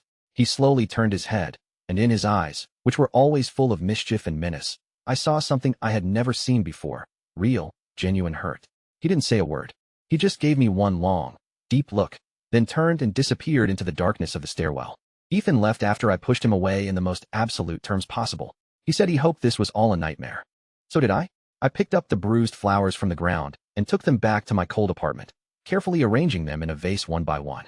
I was trying to save the broken flowers, and in doing so, trying to save my own shattered self. At 2 in the morning, I opened the door to throw out the wrapping paper and saw a tall figure curled up on my doorstep. Leo. He hadn't left. He was just sitting there on the cold concrete, like a large, abandoned dog, lonely and helpless. He heard the door and looked up, his eyes as mournful as a child's. Clara, you need to apologize to me, was the first thing he said. He wasn't mad that I hit him. He was mad that I hit him for a scumbag like Ethan. I looked at him, and after a long silence, I raised my hands and signed. I'm sorry. He grunted, accepting it. Then his gaze dropped, and his voice became hoarse. I have nowhere to go. If I had a family, do you think they would have let me go undercover in a place like that? For 5 years. My heart felt like it had been stabbed. Guilt washed over me. I'm injured now, and Commander Fu has kicked me out, now that my job is done. I don't even have a job anymore. He caught my hand as I was still signing sorry, and his eyes suddenly became sharp. I froze, my whole body tense. In the split second before the bullet hit, he had shielded me with his body. But after he was shot and fell, I had abandoned him and run. Are you here for revenge? I signed, my hands trembling. He cupped my chin, forcing me to look into his bottomless eyes. His voice was raspy and dangerous, like a judge delivering a long overdue sentence. I'm here to collect a debt, Clara you. Leo's deep-set eyes, a legacy of his Yugoslavian heritage, were like 2 dark pools that could swallow a person's soul. He leaned in, his warm breath brushing against Clara's cheek, his voice laced with an undeniable dominance. I can't work anymore. You're going to have to support me. Clara looked at him, at the face that had brought her both terror and a strange sense of protection over 5 years in Sudan. He'd told her his grandfather, a soldier stationed in a border region, had met his Yugoslavian grandmother, resulting in his unique, mixed heritage appearance. His appearance made him an outsider everywhere, yet a perfect chameleon in certain environments. My wound hurts, he said shamelessly, walking into Clara's apartment and shrugging off his jacket. I think I tore it open again when I was punching Ethan. You need to take a look. Clara sighed in resignation, silently closing the door and pulling a new pair of men's slippers from the shoe cabinet. His eyes lit up. When did you get these for me? But the surprise lasted less than a second before his expression darkened. He'd clearly remembered something. Are you still thinking of getting back with him? Are you really willing to be his mistress? The question was a sharp sting. Clara was too tired and too hurt to explain. Her silence, however, enraged him. He grabbed Clara's wrist, pinning Clara against the cold wall, and his lips crashed down on hers. The kiss was punishing, brutal, filled with a long-suppressed, predatory hunger, as if he wanted to devour Clara whole. Clara struggled, but she didn't even have the strength to lift her arms. Finally, Clara gave up, letting him vent his nameless fury. Only when he stopped did Clara, numb all over, manage to sign. The slippers were from Lauren. She said a single woman should always keep a pair of men's slippers at home. It wards off trouble. He stiffened, a flash of regret in his eyes. He started, but then defaulted to his usual tactic. My wound hurts. Clara checked the already stitched wound, and, confirming it was fine, signed for him to rest. As Clara tried to get up, he pulled Clara into his arms, his breath hot against her ear, his voice impossibly hoarse. Clara, I thought I'd never see you again. Clara could feel his body trembling. Leo told Clara that when he was lying in a pool of his own blood, he truly thought he was going to die. Leo just watched Clara, torn between wanting Clara to come back for him and wanting Clara to run without looking back. Clara had chosen the latter. So heartless, he murmured into Clara's shoulder. But I just had to fall for a heartless woman like you. Leo said his love for Clara began as pure attraction. In that yellow, dusty wasteland, Clara's fair skin and determined eyes were like a beacon in his grim, undercover life. But he had restrained all his primal urges, silently protecting Clara for 5 years. He thought that after 5 years, even a block of ice would have melted in his hands. His fingers gently brushed the scabbed-over cut on Clara's neck, and his voice turned cold. Your neck? How did this happen? Clara didn't answer. Clara was afraid if she said Ethan's name, this man would actually go and kill him. Help me. Clara signed frantically, changing the subject. I'll be your informant. Can you help me find out who killed my parents? They didn't commit suicide. I know they didn't. He looked at Clara, his eyes full of pain and anger. I'm on it, he said, his large hand enveloping Clara's cold one with an unquestionable strength. I believe you. Your parents' deaths are suspicious. I'll get to the bottom of it. In that moment, Clara's heart, which had been adrift for so long, finally found a temporary harbor. He believed Clara. He was willing to help Clara. It was late. The apartment had only one bedroom. Clara looked at his 6'3" frame and the small sofa that clearly couldn't accommodate him, and felt a pang of pity. He seemed to read Clara's mind, a roguish grin spreading across his face. Are you inviting me to sleep with you? Clara turned in a huff and slammed the bedroom door. He sighed, leaning back on the sofa. There were things he had discovered, but he didn't dare tell Clara. He was afraid Clara wouldn't be able to take it. Once he was sure Clara was in the shower, he stepped onto the balcony and made a call. "Did you find what I asked for?" A flippant voice answered on the other end. "Leo, my man, you're back and you didn't even come home. Your grandfather has already picked out a fiancée for you, you know? The eldest daughter of the Liu family, Serena Liu. She's a real looker." "Get to the point." Leo's voice turned cold. "Funny you should mention it." The voice on the other end shifted gears. "The money you had me trace. It ended up in the Liu family's company, helping your dear fiancée, Serena Liu, get through a funding crisis 2 years ago. The death benefits from Clara's parents, the demolition compensation for their 3 apartments, plus the sale of the old mansion. Over $15 million in liquid cash. Just enough to plug the hole from her failed angel round of financing. It was after that, with your grandfather's help, that the Liu family rose to their current status." Leo's face grew dark in the night. This group of people had conspired to bully the woman he was terrified of even bruising. "The leak to Lucas is definitely connected to the Liu family. Keep a close eye on them," Leo said, his voice low, carrying the threat of a coming storm. Anyone who touched his woman had better count how many lives they had to spare. But this Serena Liu, she was a problem. In the 5 years he was gone, his grandfather had unilaterally declared her the future matriarch of the Li family. If Clara found out about his true identity, the bathroom door clicked open. Leo quickly hung up and turned to see Clara standing in the living room. Clara looked at the empty sofa, then at him, a hesitant look in her eyes. Finally, Clara sighed. "You can't sleep well out here. It's bad for your wound." Leo walked over to Clara, his gaze serious. "Clara, do you want to try?" Speaking. Clara became agitated, trying to force sounds out, but only managed a few grunts. Clara wanted to hit herself in frustration, but Leo grabbed Clara's hand and pulled Clara into his arms. "Don't rush. We have time." Leo told Clara Commander Fu had already set up an appointment for Clara with a military psychologist specializing in war trauma. "Thank you for protecting me all these years. I'll repay this debt," Clara signed, leaning against him. Leo smiled. "How will you repay me? With your body?" That night, Leo shamelessly ended up in Clara's bed, pulling Clara into his arms. When Clara struggled, Leo whispered in Clara's ear, "Don't move. I won't touch you." Perhaps after 5 years, Clara had grown accustomed to his presence. In his arms, Clara actually fell asleep, a rare and profound sleep. In Clara's dreams, Clara was back in Sudan, back at the scene of the horrific crash. Mark, bleeding from his head, was telling Clara not to be afraid.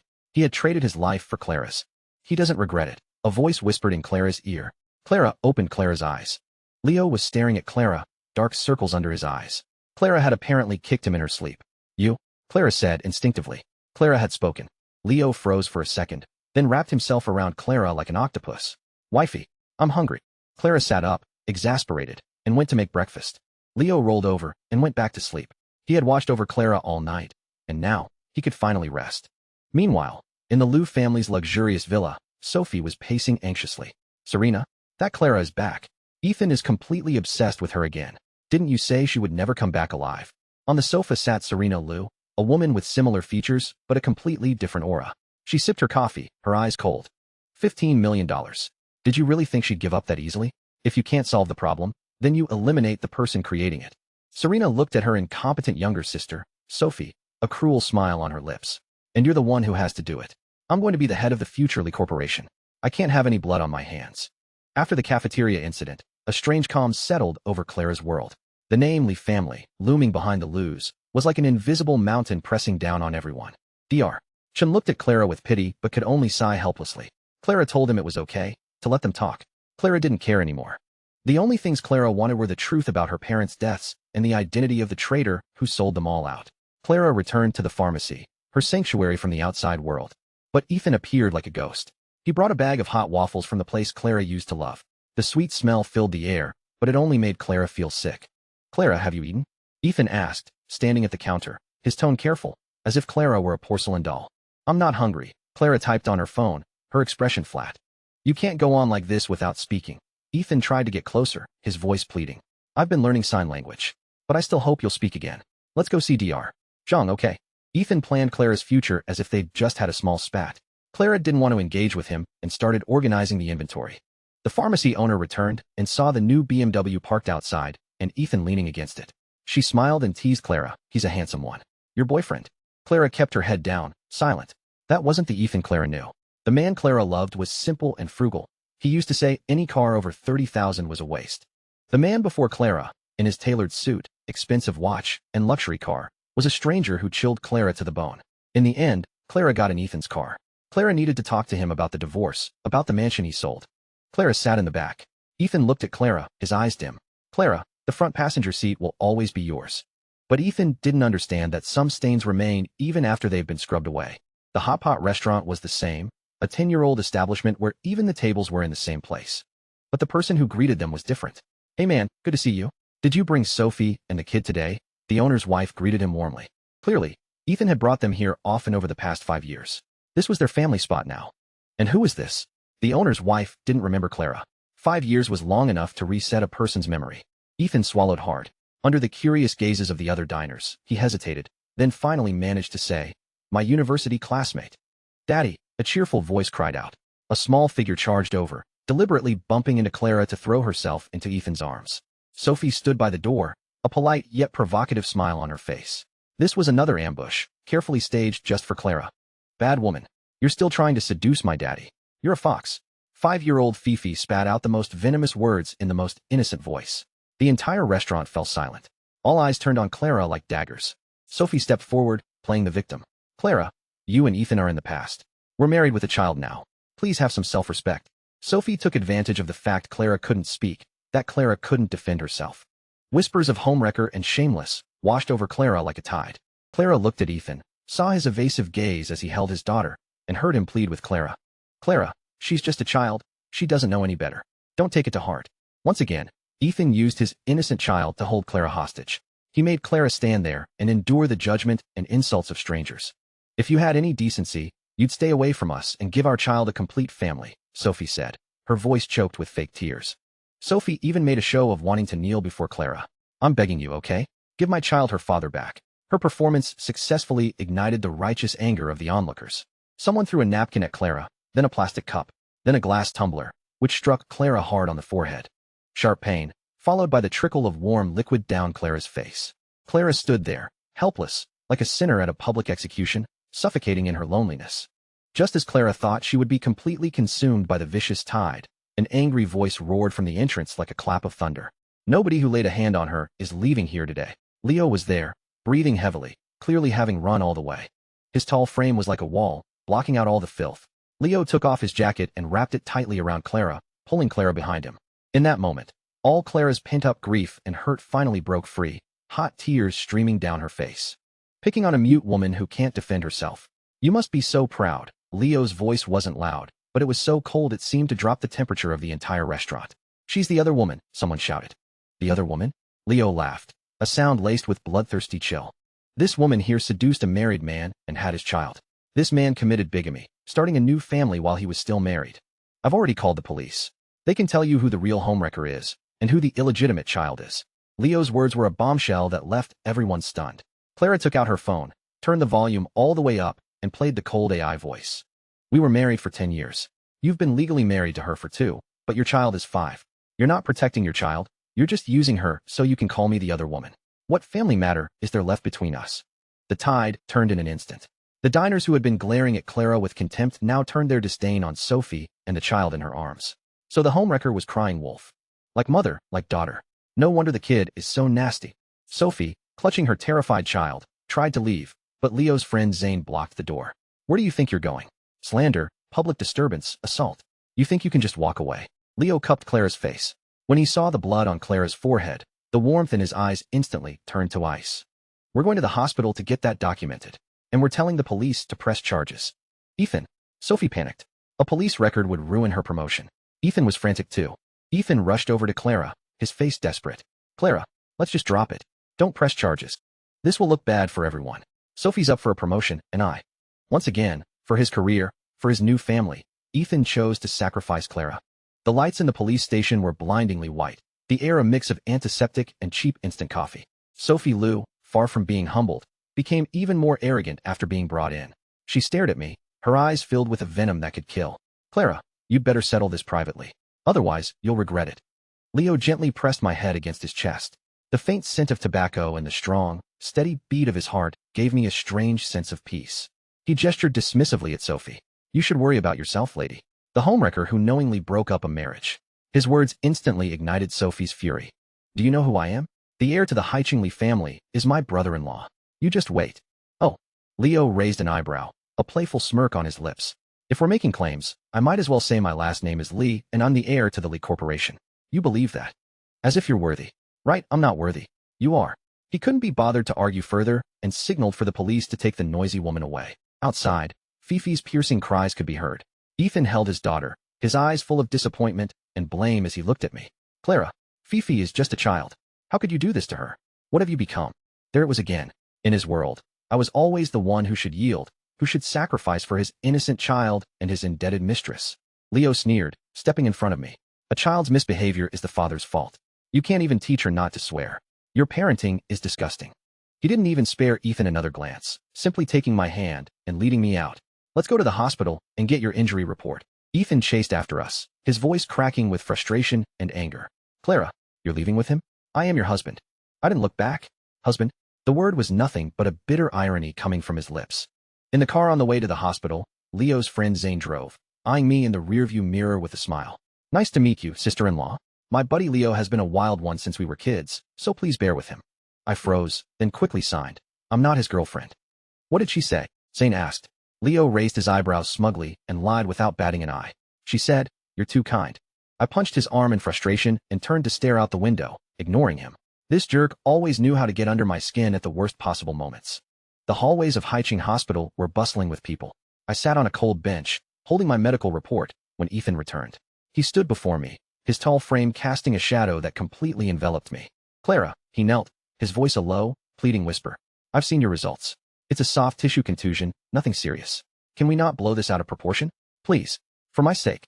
So much has happened these past 5 years, he said, gripping my hand tightly, his gaze intense. I drove drunk into a river. I almost died. It was her. It was Sophie who smashed the window and saved me.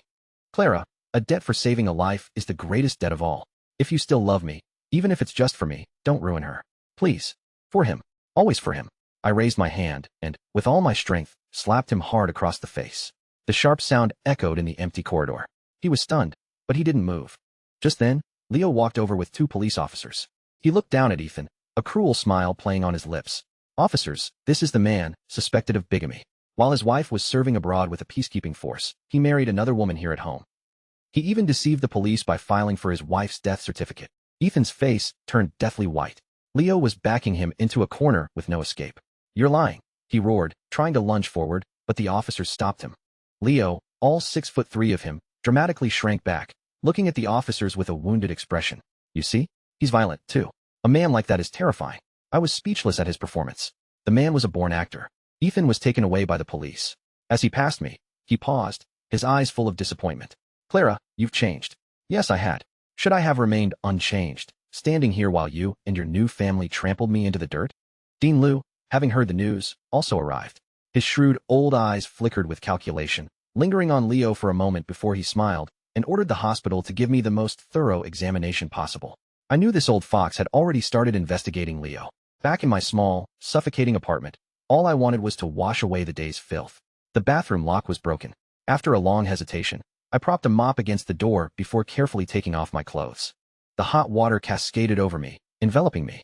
Just as the steam filled the room and I began to relax, the door clicked open. Leo was standing in the doorway. He stood there as if struck by lightning, then mechanically turned his back to me, the tips of his ears turning bright red. What are you so worked up about? He muttered defensively. In Sudan, I was always on guard when you showered. I was shaking with rage. I wrapped a towel around myself, wanting to curse him, but no more words would come out. The police called, he said, his back still to me, his voice a bit unnatural. They said Ethan's situation qualifies as bigamy. They've given him a week to make a choice. You, or Sophie Liu. He paused, his voice growing heavy. Of course, you have a say in it too. I looked at my drenched reflection in the mirror, my eyes firm. I walked up behind him and grabbed his wrist. He tensed. The man, Sophie can have him. I signed, one word at a time. But what's mine, she cannot. My parents' compensation, my grandfather's mansion, and our old apartment. I wouldn't give up a single thing. He turned around, the gloom in his eyes vanishing as he finally smiled. All right, I'll help you. Just as we formed this alliance, his phone rang, the ringtone loud and jarring. He glanced at the caller ID, and his face instantly darkened. He walked to the balcony and answered in a hushed tone, but I could still hear the old, authoritative voice on the other end. You have half an hour. Get your ass back here. Your future wife is waiting for you.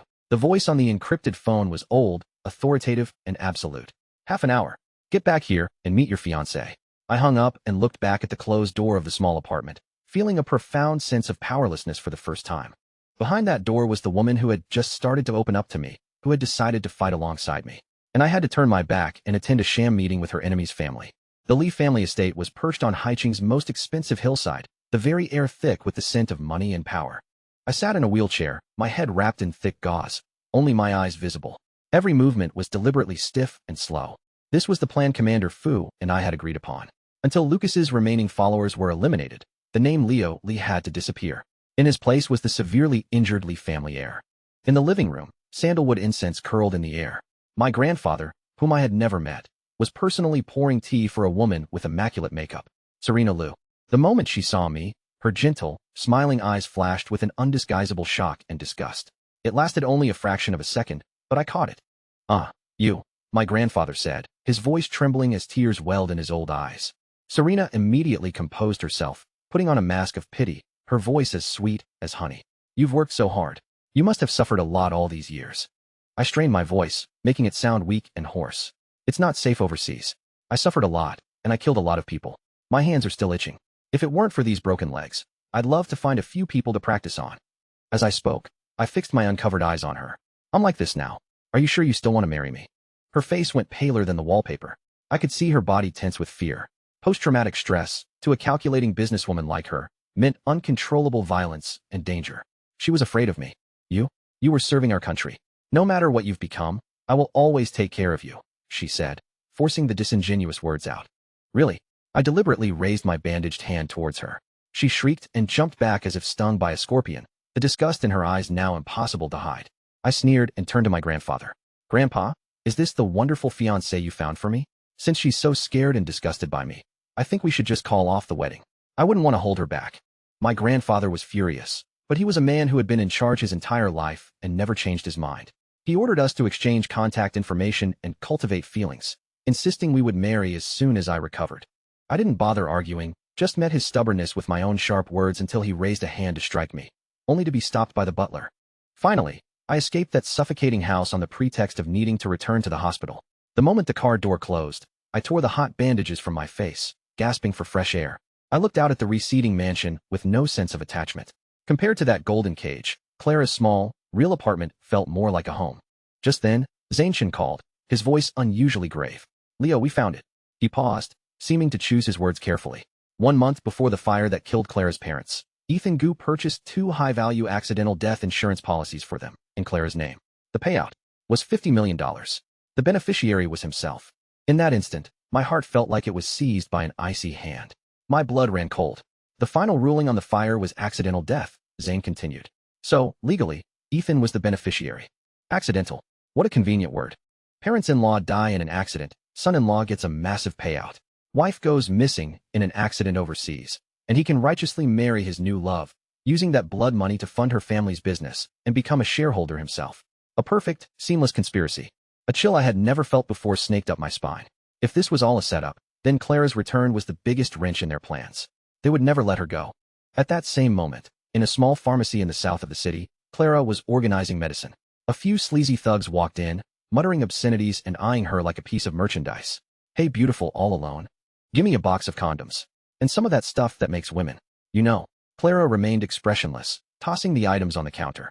She could feel their true purpose wasn't to buy anything, but to provoke, to test her. After they left, she immediately checked the shop's doors and windows, alarm bells ringing in her head. Night fell. After her shift, she cautiously left the pharmacy, deliberately taking a longer route home. But the trap had already been set in the darkness, waiting for its prey. As she turned into a relatively quiet alley, the same thugs from earlier emerged from the shadows, blocking her path. "Hey beautiful, off work? We bought your medicine, so shouldn't you help us test it out?" There was no fear in Clara's eyes. 5 years in Sudan had burned all the timidity out of her. She calmly took out a can of pepper spray and, as one of them reached for her, sprayed him directly in the eyes while delivering a vicious knee strike to his groin. It was a self-defense move Leo had taught her, simple but lethal. The man let out a piercing scream and writhed on the ground. Clara used the opportunity to spray the others and bolted for the end of the alley. But as she reached the exit, a tall figure blocked her way. He had a cold smile on his face and a handkerchief in his hand. With lightning speed, he pressed it hard against her mouth and nose. A sweet, pungent chemical smell invaded her lungs. Her strength drained away as if pulled by a string. As she struggled, her vision blurred, the world spinning and sinking. In the last moment before darkness consumed her, the final image in her mind was Leo's face, always a mix of roguishness and sincerity. My consciousnness was a chaotic ocean. I was drowning, my body as heavy as lead. The voices of several men drifted around Clara, buzzing with a nauseating malice. The boss said it doesn't matter if we kill her. She's an orphan with no one left in Haiching. If you ask me, it's a waste to kill a chick this hot. We could keep her around, have some fun. Hey, you're right. She's a mute anyway, and has no family. Who's gonna care if she goes missing? The depths of human evil were on full display. Clara fought to open her eyes, to struggle, but her body wouldn't obey. Fear, like a cold tide, washed over her inch by inch. Just as a rough hand was about to touch Clara's face, a dull thud, followed by the sharp crack of bone, exploded in the dark alley. The world seemed to shake. Then, Clara heard a voice Clara knew down to her bones, a voice filled with a towering rage. Zane, don't let a single one get away. It was Leo. Leo was here. Clara heard the sound of fists hitting flesh, piercing screams, and Leo's own low, violent growl. You're lucky this is a civilized society. The bandages were still on Leo's head, and in the dim light, Leo looked more terrifying than any demon from hell. Leo had a thug's arm twisted behind his back, Leo's voice as cold as a blade. Who sent you? The alley was filled with pained moans and pleas for mercy. Leo stood like a god of death, shielding Clara from all the filth. Take them all to the station, Clara heard Leo tell Zane. If they don't talk, I'm not a nice guy. I can wipe out your entire family. Then, all the noise faded. A pair of warm, strong arms carefully lifted Clara. Clara could smell the faint scent of tobacco on Leo, mixed with a hint of blood. Leo held Clara tightly, as if Clara were a treasure that would shatter at the slightest touch. Clara finally managed to pry her eyes open a slit, and saw Leo's clenched jaw, and the undisguised pain and fear in Leo's eyes. When Clara woke up again, it was completely dark. Clara was in her bed in the apartment. Everything was familiar, yet it filled Clara with a profound terror. Clara shot up, clutching her head, her body racked with violent tremors. The dirty words, the hand about to touch Clara, it was all a waking nightmare. Clara, it's okay. I'm here. Leo came in with a glass of warm milk. Seeing Clara's state, Leo immediately put it down and rushed to hold Clara tight. It's okay. I'm here. We're home. Leo's voice, Leo's warmth, they were like a solid dam, finally giving Clara a place to release everything. Clara leaned against Leo and began to sob. Clara cried her heart out, as if trying to purge all the pain and fear not just of the last 5 years, but of her entire life. When Clara had cried herself out, her emotions finally settling, Leo spoke, Leo's tone incredibly grave, Leo's words plunging Clara into the abyss. Clara, Leo's voice was hoarse. There's something you need to be prepared for. A month before your parents died, Ethan bought a high-value accidental death insurance policy on them. In that instant, Clara's sobbing stopped. The world went silent. Clara stiffly raised her head and looked at Leo, each word a hammer blow to her heart. Just then, a series of sharp, aggressive knocks echoed from the door. Clara, it's me. It was Ethan's voice. Clara pushed Leo away and staggered to her feet. Leo tried to stop Clara, but Clara knew this was something Clara had to face herself. Clara had already braced for the worst, but when Clara opened the door, the cruelty of reality was like a bucket of ice water poured over her head. It wasn't just Ethan. There was a swarm of reporters with cameras, their lenses like the muzzles of guns, all aimed at Clara and at Leo behind Clara. Flashbulbs went off like mad, blinding Clara. Ethan stood in the crowd, Ethan's eyes darting away, unable to meet Clara's gaze. Sophie emerged from behind them on her high heels, a victorious queen looking down on Clara with a cruel smile. A man in a suit stood beside her, a lawyer. Ms. Clara Yu. The lawyer adjusted his glasses, his tone all business. Ms. Sophie Liu and Mr. Ethan Gu's marriage was officially nullified 2 days ago, which means Clara and Mr. Gu are now the legally recognized married couple, and Clara, during the course of her marriage, has been cohabiting with another man. We have reason to suspect Clara of bigamy and are here to legally collect evidence. Clara looked at them, at Ethan, at Sophie, at the designer clothes they wore, bought with Clara's parents' blood. Clara fought back the metallic taste in her throat and almost laughed. This wasn't a spontaneous drama. It was a carefully planned trap. We've already called the police to conduct a legal search. Ethan finally spoke, Ethan's voice raspy. Clara, I never thought, after all our years together, you would do this to me. We are married. You are the party at fault. If we are to divorce, I want you to leave with nothing. Clara stared at Ethan, at the face Clara had once loved so deeply, now so monstrously unfamiliar. Just as Sophie was about to impatiently push past Clara, Clara grabbed the fire extinguisher by the door, aimed it at Sophie's smug face, and squeezed the handle. Sophie shrieked, hiding behind Ethan. Clara, enough! Ethan yelled, snatching the extinguisher from Clara. The police arrived. Ethan pointed at Clara. At the room behind Clara, Ethan's voice firm. Officer, she's living with another man. That man? I suspect he's a terrorist. The police searched the apartment and, of course, found nothing. Leo was long gone. Impossible. Ethan blurted out. I saw that man carry Clara back here myself. The words struck Clara like lightning. Clara stumbled back against the cold wall. Ethan had seen Clara being carried back after being drugged. Ethan had seen everything, and Ethan had chosen to do nothing. Ethan had chosen to bring reporters to catch Clara in the act. The farce ended with a female officer's suspicious questioning. The reporters and lawyer dispersed, leaving just Clara and Ethan in the hallway. Ethan was still trying to explain, to feign his deep love and helplessness. Clara, I really had no other choice. Clara picked up the fire extinguisher from the floor, aimed it at Ethan again, and pressed down without hesitation. The white powder completely covered Ethan's last shred of hypocrisy. Give me back what's mine. Then get out, Clara said with her phone's cold electronic voice, declaring the final end between Clara and Ethan. Clara, Ethan shouted, utterly humiliated, Ethan's mask finally torn away. Then sue me. Ethan left. Clara watched Ethan's back disappear down the stairwell, and with it, the last vestiges of Clara and Ethan's dead love. Clara clenched her fists, her nails digging into her palms. From now on, Clara didn't just want the truth. Clara wanted revenge. Everything they had inflicted upon Clara, Clara would return to them 1,000 times over.